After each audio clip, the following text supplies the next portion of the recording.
इसको आप सीख लो। आप राम को मानते हो, कृष्ण को मानते हो, मैं मानता हूँ, लेकिन राम राम कहने से काम नहीं होता है। राम का इतिहास पता करके देखो। यहाँ लोग कहते हैं कि जय गुरुदेव वाले राम नहीं मानते हैं, लेकिन आप अपने अंदर विचार करो कि राम को आप मानते हो कि नहीं। मैं एक बात बता रहा हूँ कि राम को रात तिलक होना था, गाजे बाजे पूरे नगर में बज रहे थे, लेकिन सुबह होते हुए क्या हो गया कि राम जाएंगे वनवास 14 वर्ष के लिए। वो बड़े पुत्र थे राम। व्यवस्था यही होती है, बड़ा पुत्र ही राजा होता है। लोग सोचने लगे कि अब तो परिवार में कलह मच जाएगा, लेकिन राम ने क्या कहा, बहुत अच्छी बात, मेरा सौभाग्य कहा ऋषि मुनियों का दर्शन पाऊंगा। यहाँ तो रह करके इस नगर में कहा महात्माओं का दर्शन मिलता है। कोई बात नहीं, मेरा भाई भरत राजा हो तो क्या परेशानी है। लेकिन आज आप विचार कीजिए, भाई भाई में कितना प्रेम है हम लोगों का। यदि भाई भाई में प्रेम नहीं हम लोगों का है तो राम को हम कैसे मानते हैं। एक मंडी जमीन कोई कम बेसी हुआ तो भाई भाई में मुकदमा चल रहा, आप कहते हो राम को मानते हैं। राम को वही मानता है कि एक भाई ने कहा कि ठीक है मेरा भैया भरत राजा होंगे तो क्या परेशान। आप विचार करो कि एक भाई वनवास जा रहा था, एक भाई ने कहा मैं यहाँ रह करके क्या करूंगा, मैं भाई का सेवा करने के लिए वो जंगल जंगल वन वन घूके, और उन्होंने भोजन तक नहीं किया, क्योंकि आगे कुछ घटना थी, और इतना भक्ति और प्रेम था लक्ष्मण में। मैं एक बात बताऊं, यहाँ आप देखो कितनी बेविचार फैल रहा है। जब सुग्रीव के वहां जाते हैं भगवान राम, पूछते हैं सुग्रीव से, किसी मार्ग से सीता कहीं गई होगी आप जानते हैं? वो कहे हाँ प्रभु।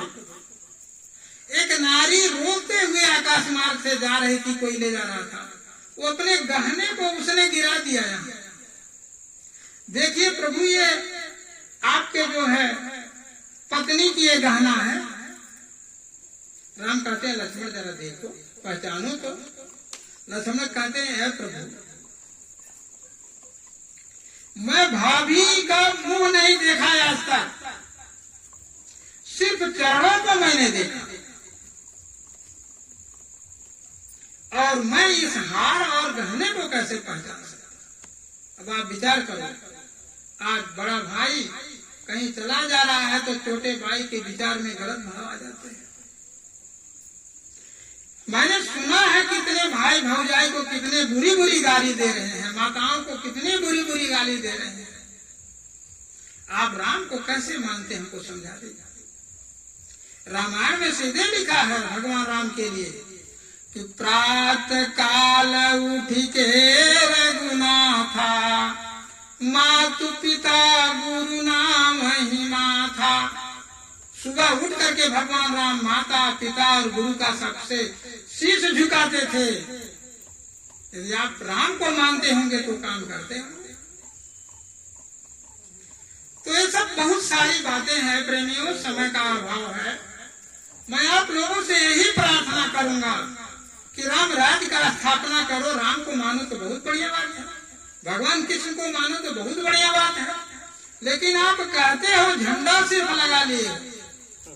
मैं गया था सत्संग में, वापस जब आया तो खेत के तरफ मैं घूमने चला गया। जब पलटा तो गांव में गया तो झंडे लगे थे। मैंने पूछा अपने श्रीमती जी से, अरे भाई गांव भर में सब राम के झंडे लगा लिए हैं। जब वहां उद्घाटन हुआ था अयोध्या में, कहने लगे यार, मुझे बड़ी हंसी आई कि लोग मांस खाते हैं और झंडा राम का लगाए। भाई भाई से लड़ाई हो रहा है, झगड़े हो रहे हैं, भाई भाई का हिस्सा मार रहा है और राम का झंडा लगाया। ये क्या है, राम को कौन मानता? आप राम के रामायण में देखिए लिखा है, परम धर्म श्रुति विदित अहिंसा, पर निंदा समय अघन गिरीशा। सबसे बड़ा धर्म अहिंसा है, किसी के दिल न दुखाना। आप मांस खा रहे हो तो दिल नहीं दुखेगा, दिनों रात निंदा चुगली बढ़ रही है। क्या यही राम सिखाए हम आपको? अब विचार कीजिए, सीता का ले लीजिए। भगवान राम ने कहा, ऐ सीते तुम अयोध्या में रहो, सास ससुर का सेवा करो। सीता कहती है कि जहां मेरे पति जाते हैं हम वहां रहेंगे। पति के बिना ये शरीर किस काम का? कौशल्या माँ वहां कहती है, देखिए कितना प्रेम था बहू और सासु में कि दिया बाती टरन नहीं कहे, ऐसे शिव छोड़ी बन चले। कौशल्या माँ कहती है, मैंने सीता को कभी दिया का बाती हटाने के लिए नहीं कहा, लेकिन हे सीते तुम मुझे छोड़कर चली आई। कहती हैं, हे माँ, मेरा पति और मेरा संबंध क्या है? मैं क्यों चली जा रही हूँ? सेवा समय देव बन दीना, मोर मनोरथ सुफलन कीना। भगवान राम कहते हैं कि रुक जाओ देवी। वो कहते हैं कि आप मेरा संबंध समझ लीजिए क्या है। प्राणनाथ करुणायतन, सुंदर सुखद सुजान, तुम बिन रघुकुल कुमुद विधु। कहते हैं कि हे इस रघुकुल वंश के मणि, तुम्हारे बिना यदि स्वर्ग होगा तो मेरे लिए नरक, सुरपुर नरक समान। और फिर उन्होंने, सीता ने क्या कही कि जीव बिन देह नदी बिन बारी, तैसे ही नाथ पुरुष बिन नारी। कि हे प्रभु, जिस तरह से शरीर में प्राण ना हो, ऐसे पति के बिना नारी का स्थान है। लेकिन मैं देखता हूँ क्या राम को सीता को क्या मानती हैं, अपने पति को गाली दे रही है। अरे वो समय कहाँ चला गया? आए माताएं, वही अनसुईया माँ, वो राम और कृष्ण और विष्णु शंकर को नहीं भरती थी, अपने पति का सुबह उठ करके चढ़ोदक लेती थी और चढ़ों में शीश झुकाती थी, पति का सेवा करती थी, पूजा उन्हीं की करती थी। और वही अनसुईया ब्रह्मा विष्णु छल करके उनसे उसके जो है सतीत्व को नष्ट करने चले गए, लेकिन बालक बन करके गोद में खेलने लगे। हार गई लक्ष्मी पार्वती और सरस्वती। क्या आप लोग नहीं जानते? इसलिए है माताओं, आप लोग रास्ते पर चले और समाज का सुधार हो जाएगा। आप तो देवियां हैं। अरे आपका इतना उत्थान, इतना सम्मान होगा। पहले सीता होता है तब राम होता है, पहले राधा होता है तब कृष्ण होता है। और आप ग्रंथों में पढ़ लीजिए, मातृदेवो भव पितृदेवो भव। सबसे पहले माता देवता है, उसके बाद पिता। आप बताइए, हे ममता के देवी, आपने ध्रुव प्रहलाद जैसे औलाद को पैदा कर दिया, लेकिन ध्रुव प्रहलाद बने कैसे? माताओं ने सिखाया, उनको अच्छा ज्ञान दिया। आप अंडे ले जाकर के खिलाती हैं, तो क्या वो आपके डंडे नहीं मारेंगे? इसलिए है माताओं, आप लोगों से हाथ जोड़कर प्रार्थना है। रसोइयां लाभ बनाती है, समय का अभाव है, नहीं तो मैं बहुत बात बताता। आप लोगों से हाथ जोड़कर प्रार्थना है, आप सुधर जाओ तो समाज सुधर जाएगा, घर सुधर जाएगा, समाज सुधर जाएगा। आप देवी हो कल्याणकारी। अरे ब्रह्मा विष्णु शिव क्या कर सकते हैं? जब उन पर आफत पड़ी तो वो दुर्गा चंडी बन करके जो है पूरे निशाचरों का नाश कर दिया। जहाँ राम और कृष्ण ब्रह्मा विष्णु नहीं कर पाए, वो आप कर दिया, तो आप क्या नहीं कर सकते? इसलिए बच्चों को अच्छा खान पान सिखाओ, ऐसे सत्संग में लोगों को बुलाओ, तभी वो लोग श्रवण कुमार बनेंगे, आपका सेवा करेंगे। आप तो जो है मांस मछली अंडा शराब खा करके बुद्धि विवेक को लोगों ने खो दिया। इसी का कारण है समाज में लड़ाई और झगड़े बढ़ रहे। कोई शराब, कोई कहे कि किसी का हत्या दूध पी करके हुआ, जब भी किसी का हत्या होगा तो शराब पी करके होगा। ऐसे खराब चीज को यदि आप लोगों ने उपयोग किया तो समाज में तो अच्छा ही नहीं। इसलिए बाबा जी ने कहा, जाकर के लोगों से बता दो, लोगों ने सुधरा नहीं, मांस मछली अंडा शराब कोई छोड़ा नहीं, तो भयंकर तूफानें आ रही हैं, प्राकृतिक बर्दाश्त नहीं कर रहा है। अभी आप लोगों को क्या पता, मैं बताऊं, अभी पाकिस्तान और हिंदुस्तान और बांग्लादेश की स्थिति है, और ईरान इराक का आप सोच ही रहे हैं, पता नहीं कब पूरे विश्व का दो गुट बन जाए और बमबाजी शुरू हो जाए। ऐसे ऐसे उन लोगों के पास इतने खतरनाक हथियार हैं कि 10-10 हजार माइल तक मार करती है। आप क्या जानोगे, जापान में आज से लगभग 70-75 वर्ष पहले हिरोशिमा और नागासाकी में अमेरिका ने एटम बम डाला था। आज तक वहाँ लूले लंगड़े पैदा हो रहे हैं, विश्व युद्ध का बहुत बड़ा संभावना है। इसलिए बाबा जी ने कहा लोगों से जाकर के बता दो, ये मांस मछली अंडा शराब ये लोग बंद करके तब ये लोग मानव होंगे। अभी आप लोग मानव नहीं हो। अरे भाई, रावण तो यही काम करता था, उसको राक्षस कहा गया। आप रामायण पढ़ते हो, रावण कितना बड़ा विद्वान, कितना बड़ा पंडित था, लेकिन राक्षस क्यों कहा गया? वो औरतों के पास कुदृष्टि डालता था और मांस मछली अंडा शराब का सेवन करता था, ब्राह्मण होकर के उसको राक्षस कहा गया। इतना क्रोध आज तक है, 9 लाख वर्ष बीत गया।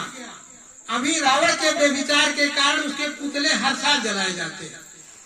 तो आप विचार करें। इसलिए बाबा जी का कहना है, आप सभी शाकाहारी हो जाओ। आप अपने घरों में सुबह शाम जिसकी भी पूजा करते हो, मेरा कहने का मतलब नहीं आप मथुरा चले जाओ, बाबा जय गुरुदेव के पास आओ, ये बात है।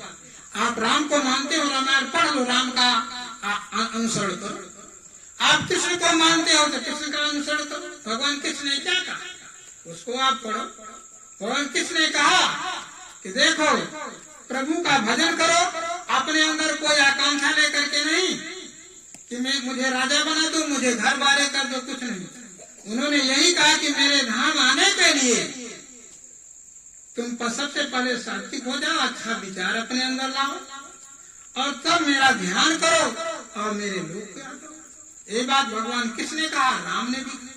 अभी आपके जो है देखो, महात्मा गांधी ने राम राज्य स्थापना करने को कहा, लेकिन क्या राम राज्य स्थापना हो रहा है? राम का राज्य कैसा था? सबके बीच में आपसी प्रेम था। रावण के प्रति उनका कोई बैर भाव नहीं था। रावण को समझाने के लिए अंगद को उन्होंने पठाया, हनुमान को पठाया, भविष्य स्वयं जाकर के कहा, लेकिन रावण ने माना। वो तो कहा मैं युद्ध करूंगा। इसलिए भाई बहनों, भाइयों, आप लोगों से हाथ जोड़कर मेरा प्रार्थना है, ये माताएं, इनके प्रति कुदृष्टि मत डालना। यदि इनके प्रति आपने कुदृष्टि डाला तो आप जानते हैं, एक द्रौपदी को नंगा करने के लिए दुशासन और दुर्योधन ने प्रयास किया, अब पूरे 100 के 100 गायब हो गए। सीता के प्रति रावण ने बुरा विचार किया तो उसका वहां भिबावनपुर से लेकर के नारायण तक के सारे खानदान, रावण के सारे खानदान और महिरावण अहिरावण के सारे खानदान सब नष्ट हो गए। इसलिए इनका सम्मान दो।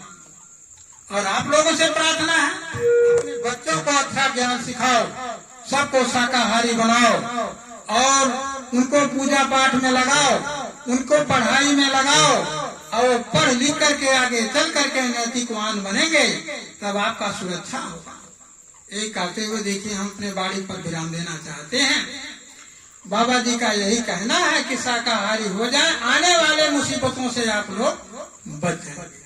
अब हम अपने बाड़ी पर विराम देना चाहते हैं। भाइयों, माताओं, बहनों, बुजुर्गों, अरे मैंने आप लोगों का ये जो अनमोल समय लिया, हम बड़े आभारी हैं। हमको बड़ी खुशी है कि आप बहुत ज्यादा संख्या में ये माताएं, बहनें और भाई लोग सब लोग जुटे। हमको तो आप लोग पहचानते हैं भाई, हमारी दीदी यही है, हमको तो बहुत सारे लोग जानते हैं, बहनें और जो है बहनोई, यही तो सब लोग हमारे हैं। हम सबके चरणों में पढ़ करके विनती प्रार्थना करते हैं कि आप शाकाहारी हो जाओ, सुबह शाम अपने इष्ट देव का जिसका पूजा करते हो करो, आप मुसीबत से बच जाओ। एक आते अपने बाड़ी पर विराम देना चाहते हैं। मेरे कहने सुनने में भाई किसी को कोई कष्टकारक वाणी लगी हो तो आपके चरणों में हम क्षमा चाहते हैं। प्रेम से बोलिए जय गुरुदेव। जय गुरुदेव।